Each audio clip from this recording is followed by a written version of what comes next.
हाय, पूरा साल कुछ नहीं पढ़ा, बस भैया इतना बता दो कि मैं अकाउंट्स में पास हो जाऊं। तो चिंता करने की बात नहीं है, तुम्हारा भाई तुम्हारे लिए कुछ ऐसे टॉपिक्स लेकर आया हूं जिनको करने में तो तुम्हारा कम टाइम लगेगा, लेकिन उनकी वेटेज बहुत ज्यादा है। हे एवरीवन, वेलकम बैक और मैं हूं आपका अपना मनन भैया। तो मेरे भाई, अगर हम इस चैनल पर आज पहली बार मिल रहे हैं, अगर तुम मुझसे पहले कभी नहीं पढ़े, तो मैं तुम्हें बता दूं ये तेरा ही चैनल है। इस चैनल पर मैं वही चीजें लाता हूं जो तुम लोग नीचे कमेंट करते हो। मैं जानता हूं भाई, तुझे सिर्फ अकाउंट्स में पास होने, तुम्हारे को ज्यादा मार्क्स नहीं लाने, तुम्हें बस ऐसा एक वीडियो चाहिए जिसमें कुछ ऐसे टॉपिक्स हो जो हर साल आते हैं, कंफर्म्ड आते हैं, वो तुम करके चले जाओ। ज्यादा मेहनत तुम्हें करनी नहीं है, लेकिन पास होना है। तो भाई वही चीज मैं तुम्हारे लिए आज के इस वीडियो में लेकर आया हूं। इस एक वीडियो में मैं तुम्हारे को कोई पूरा चैप्टर करने को नहीं बोल रहा, कोई सारे के सारे चैप्टर्स करने को भी नहीं बोल रहा। सिलेक्टेड चैप्टर करने हैं तुम्हारे को, और उन सिलेक्टेड चैप्टर में से भी सिलेक्टेड टॉपिक्स करने हैं। कहां से करने, वो भी सारी चीजें मैं तुम्हें बताऊंगा।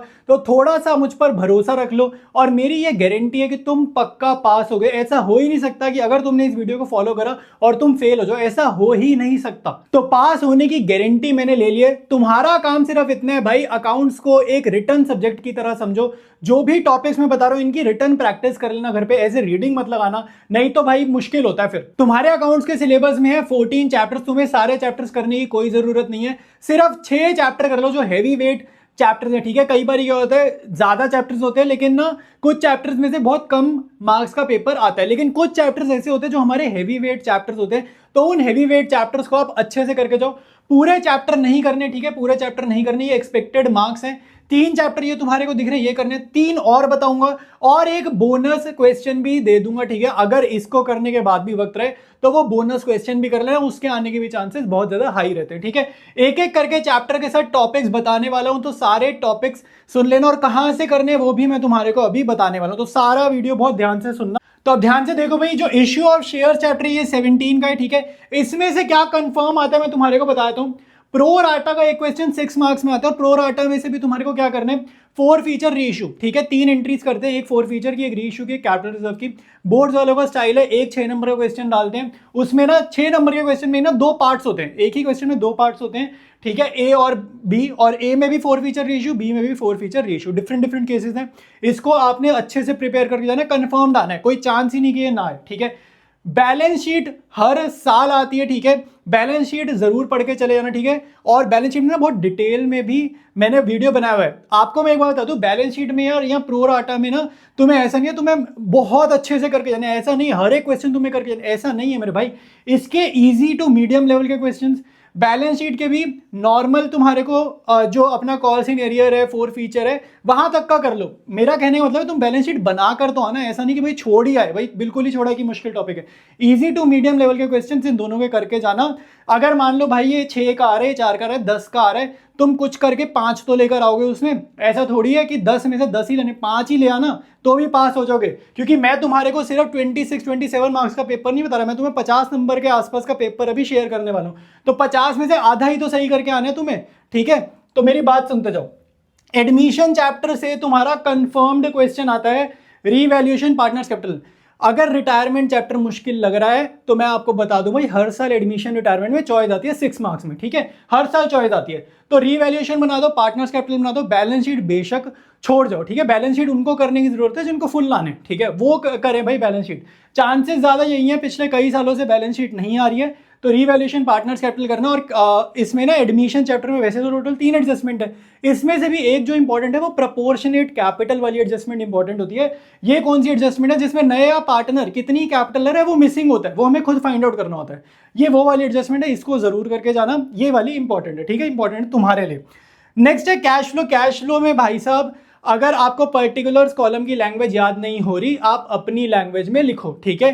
पर्टिकुलर्स कॉलम में वो जो बहुत सारे लैंग्वेज है ना, जैसे बोला रिडेम्पशन ऑफ डिबेंचर्स, तो आप ऐसे मत लिखो, तुम लिख दो डिबेंचर्स पेड, ठीक है। लोन पे के लोन पेड, ठीक है। शेयर्स इशू करें, शेयर्स इशूड, तुम अपनी लैंग्वेज में लिखो, कोई दिक्कत नहीं है, ठीक है।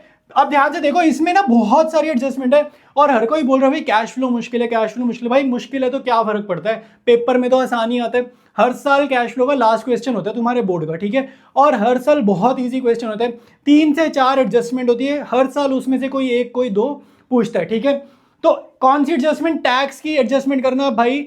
आप अपनी ट्यूशन में, स्कूल में, कहीं से करना। नहीं समझ में आ रहा तो मैं अभी बताऊंगा कहाँ से तुम्हारे को करना है, और जो मैं बता रहा हूँ यही सारी चीजें मैंने करवाई है। अभी बता रहा हूँ कहाँ से करना है। प्रोविजन फॉर टैक्स और टैक्स पेड की एडजस्टमेंट होती है, जिसमें प्रोविजन फॉर टैक्स अकाउंट बनाना होता है वर्किंग नोट में, वो वाली एडजस्टमेंट फेवरेट है बोर्ड वालों की।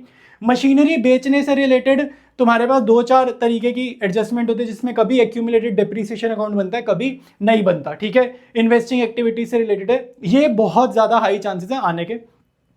इंटरेस्ट पे करना डिबेंचर पे, लोन पे, या इंटरेस्ट इन्वेस्टमेंट पे रिसीव करना, ठीक है, ये वाली चीजें तुम्हारे को बहुत ज्यादा ध्यान देनी है। और डिबेंचर्स में ना एक चीज ध्यान रखना, कभी कभी डिबेंचर्स इशू साल की बिगनिंग में होते हैं, कभी कभी डिबेंचर्स साल के एंड में होते हैं, कभी पे बैक रिडेम्पशन होता है साल की बिगनिंग, साल के एंड में, तो इंटरेस्ट की कैलकुलेशन वेरी करती है, ठीक है। अब अगेन भाई क्या 6 में से 6 लाने? बिल्कुल भी नहीं भाई, तुम्हें 6 में से 6 लाने की जरूरत नहीं है। तुम इसमें से 3 नंबर ले आओ, फॉर्मेट बना दो, जितनी एंट्री समझ में आ रही है करके आ जाओ। 6 में से 3 ले आओ, 2 तो ला ही सकते हो, ठीक है, तो 2 ले आओ, ठीक है। यहां से भी पूरे 9 में से 9 थोड़ी लाओगे भाई, ये 6 नंबर का आना है, 6 में से 3 ले आओ, 4 ले आओ, पास तो हो ही जाओगे, ठीक है। अभी खाली 26 का नहीं बता रहा, इस पेज पे देखो तुमने कितने मार्क्स से कर लिया, 17 + 9 + 6, इसको ऐड करो, ये 26 और ये 6, अगर सारा ठीक करके आओगे तो आएंगे 34 मार्क्स, ठीक है। और मुझे पता है भाई सारा ठीक करके नहीं आओगे, अगर तुम ये वीडियो देख रहे हो और तुम्हारा एम है बस पास हो जाओ जैसे तैसे, तो सारा ठीक करके नहीं आओगे, तुम्हें थोड़ा सा और पढ़ के जाना है, और वो मैं बता रहा हूँ क्या।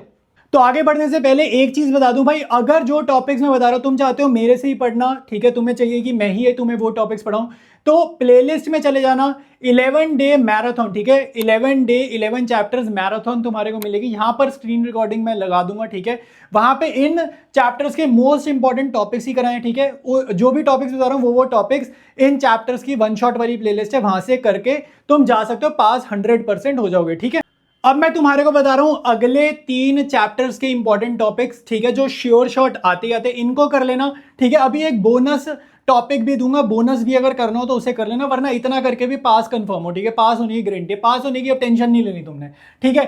अब एक ध्यान से देखो, फंडामेंटल्स ऑफ पार्टनरशिप मैंने लिखा 7 मार्क्स का, यहां से सिर्फ 2 टॉपिक्स करके चले जाओ, एक पास्ट एडजस्टमेंट और एक गारंटी। और मैं फिर से बार बार बोल रहा हूं, तुम्हें ना बिल्कुल मतलब परफेक्शन नहीं हासिल करना किसी भी चैप्टर में, ठीक है। हम लोग ज्यादा मार्क्स का प्रिपेयर कर रहे जा रहे हैं, हमें 26-27 मार्क्स चाहिए, लेकिन हम तैयारी बहुत ज्यादा ही कर रहे हैं। अभी पिछली स्लाइड पे 34 मार्क्स बताया, इन तीनों को ऐड करो, ठीक है, इन तीनों को ऐड करो, ये 20 है, तो 34 + 20 54 मार्क्स का तुम अटेम्प्ट करके आओगे पेपर, तो वहां से 26-27 नहीं ला पाओगे, आधा तो ला ही पाओगे ना। अभी देखते जाओ, एमसीक्यूज में भी बता रहा हूं क्या करके आओ कि तुम्हारे को एमसीक्यू में से 20 में से 5-6 नंबर 7 नंबर तो मिल ही जाएंगे, ठीक है। वही बता रहा हूं, पास कंफर्म हो, कोई टेंशन नहीं। पास्ट एडजस्टमेंट और गारंटी भाई 3 से 4 नंबर का आता है, ठीक है, 3 से 4 नंबर का आएगा, कंफर्म्ड आएगा, इन दोनों में से कोई एक आएगा, या फिर तुम्हारे को इन दोनों में चॉइस आएगी, कंफर्म आएगा, ठीक है। फॉर्मेट बना देना, थोड़ा बहुत सैलरी बांट लेना, थोड़ी सी कमीशन बांट लेना, ठीक है। मेरा वीडियो है, ठीक है, पास्ट एडजस्टमेंट में, वहां से देख लेना, कहीं से भी देख लेना, किसी का भी देख लेना, जिससे समझ है उससे देख लेना, ठीक है। बट ये अटेम्प्ट करके आना, छोड़ के नहीं आना। नेक्स्ट देखो, इश्यू ऑफ डिवेंचर्स से कंफर्म भाई हर साल आता है, issue of debentures with terms of redemption हर साल आता है, ऑलमोस्ट 4 नंबर का ये एक क्वेश्चन आता है, हर साल आता है। दूसरा टॉपिक होता है परचेज कंसिडरेशन, ये या तो डिवेंचर से आता है नहीं तो शेयर से आता है, दोनों में से किसी एक जगह से आना है। दोनों में ना बिल्कुल सेम है, डिवेंचर चैप्टर में बस डिवेंचर लिख देगा, और शेयर चैप्टर में वहां पे शेयर कैपिटल लिख देगा, पूरी एंट्री सेम है, एप्लीकेशन अलॉटमेंट सब सेम है, ठीक है। इसमें तो कुछ चक्कर ही नहीं है, बिल्कुल सेम है। ये भी तुम्हारा 3 नंबर की रेंज का क्वेश्चन है, परचेज कंसिडरेशन वाला, या तो शेयर से आएगा नहीं तो डिवेंचर से आएगा। और भी बहुत चीजें इन चैप्टर में, बट ये वो बता रहा हूं जो आती है। आगे देखो, तुम्हारी थर्ड बुक छोड़ के थोड़ी आएंगे भाई, ये तो पार्ट है, बताया 20 नंबर का पार्ट भी आएगा, थर्ड बुक आती है, छोड़ के थोड़ी आएंगे। यहां से मैं तुम्हारे को एक चीज बता दूं, एनालिसिस जो तुम्हारा पहला चैप्टर है, हेडिंग और सब हेडिंग वाला टॉपिक भाई 3 नंबर का आता है। कुछ तो याद करके भाई कुछ भी लिख के आओगे, 1 नंबर तो देगा ही देगा टीचर, ठीक है। कंफर्म हेडिंग सब हेडिंग आती है, ठीक है, इंपॉर्टेंट हेडिंग सब हेडिंग डालना यूट्यूब पे, किसी ना किसी का वीडियो तुम्हारे को बढ़िया मिल जाएगा, जो टॉप के 1-2-3 वीडियो है उनको देखकर चले जाना, ठीक है। यहां से तुम 3 में से 1 नंबर तो लाओगे। अगला देखो भाई, कंपैरेटिव स्टेटमेंट और कॉमन साइज वाला टॉपिक, इसमें से मुझे ऐसा लगता है जो तुम्हारी स्टेटमेंट ऑफ P&L है वो ज्यादा इंपॉर्टेंट है बैलेंस शीट से, ठीक है। कंपैरेटिव कॉमन साइज भाई ये तुम्हारा 3 नंबर के आसपास आता है। और मैं आपको बता दूं भाई, ये पूरी अकाउंट्स का अगर तुम अपने 14 चैप्टर्स देखोगे ना, सबसे इजी ये वो चैप्टर जिसमें मैं जेन्युइनली करूं तो बुक खोलने की भी जरूरत नहीं है, कोई एक अच्छा सा वन शॉट देख जाओ, मैंने भी बनाया हुआ इसका वन शॉट, कोई भी एक वन शॉट देख जाओ, किसी का भी देख जाओ, ये चैप्टर तुम्हारा यूट्यूब पे खत्म होगा और 30-40 मिनट में खत्म होगा तुम्हारा कंपैरेटिव कॉमन साइंस। ठीक है, इसमें भी इंपॉर्टेंट क्या है, स्टेटमेंट ऑफ P&L। तो यहां से देखो कितने ले आए, 7 + 7 + 6, ठीक है, 20 मार्क्स यहां पे आ गए। यहां पर देखो 17 + 9, ये कितने, 34, 54 मार्क्स हो गए। अभी बोनस क्वेश्चन बाकी है, वो भी अभी बता रहा हूं। तो अब बारी आती है भाई तुम्हारे बोनस टॉपिक की, और एमसीक्यू कैसे करने, ये दोनों चीजें मैं तुम्हारे को बता रहा हूं। अगर भाई इसके बाद तुम्हारे पास टाइम बचता है, जो अभी मैंने टॉपिक्स बताए ये प्रायोरिटी बेसिस पे करने हैं, ये अगर हो गए तुम्हारे पे, अभी भी आखिरी दिन है या कुछ घंटे बच रहे हैं, तो डिसोल्यूशन चैप्टर पार्टनरशिप का, इसकी जर्नल एंट्रीज करके जाना, सिर्फ जर्नल करना।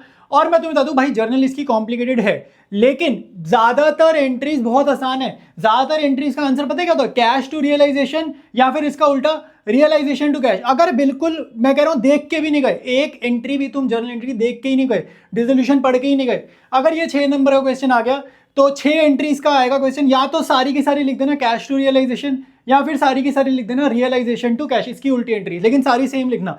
तो 1 से 2 नंबर तुम्हारे को मिल जाएंगे, 1-2 एंट्री का आंसर ये होता है। ठीक है, तो यहां से तुम 1-2 नंबर खींच लोगे। दूसरी चीज मैं तुम्हें बता दूं, अगर एमसीक्यूज कुछ नहीं आता, मैं मान के चल रहा हूं तेरे को कुछ नहीं आता, बस तेरे को आंख बंद करके पास कराऊंगा मैं तेरे को। ठीक है, सारी एमसीक्यूज 20 एमसीक्यू आएंगे, सबका आंसर सेम करना है। ए ऑप्शन मत करके आना, डी ऑप्शन मत करके आना, या तो बी पे तुक्का मारना, 20 के 20 एमसीक्यू ऑप्शन बी। ठीक है, और अगर तुम्हें कंफर्म पता है, किसी का एमसीक्यू का आंसर कंफर्म पता है कि भाई ये तो उसको ठीक ही करना। ठीक है, और मैं तुम्हें बता दूं, तुम सारी ऑप्शंस का सी लिख कर आना, या बी लिख कर आना, तुम्हारे को 5 से 6 नंबर कहीं नहीं गए, 20 में से 5 से 6 तो मिल जाएंगे, प्रोबेबिलिटी लगाएंगे 25% तो ठीक होगा, 20 में से 5 नंबर यहां पर भी तुम ले पाओगे। ठीक है, अगर मान लो अभी भी तुम्हारे पास होने के लिए 1 या 2 नंबर की कमी रहेगी ना, तो मैं तुम्हें बता दूं यार, जो तुम्हारा टीचर होता है ना, जो चेकर होता है, वो कोशिश करेगा तुम्हारे को आधा नंबर कहीं देके पास करा दे। लेकिन अगर फिर भी नहीं बनेंगे ना, तो ऑप्शन एमसीक्यू की तुम सी लिख कर आना। बट मुझे नहीं पता अब ये डिजिटल चेकिंग वाले सिस्टम में ये तरीका चलेगा या नहीं चलेगा, मुझे नहीं पता। बट अगर सी होगी ना, और तुम्हारे को 1 नंबर या 2 नंबर की कमी हो रही है, बस 2 नंबर चाहिए, तो एग्जामिनर खुद ही इसको डी बना सकता है, इसको ए बना सकता है, इसको बी बना सकता है। ठीक है, कुछ भी कर सकता है। तो वो 1-2 नंबर तुम्हारे को ऐसे भी दे सकता है, अगर डिजिटल चेकिंग में ऐसा कुछ तरीका बन पाए तो। अदरवाइज वो आधा नंबर कहीं और बना देगा।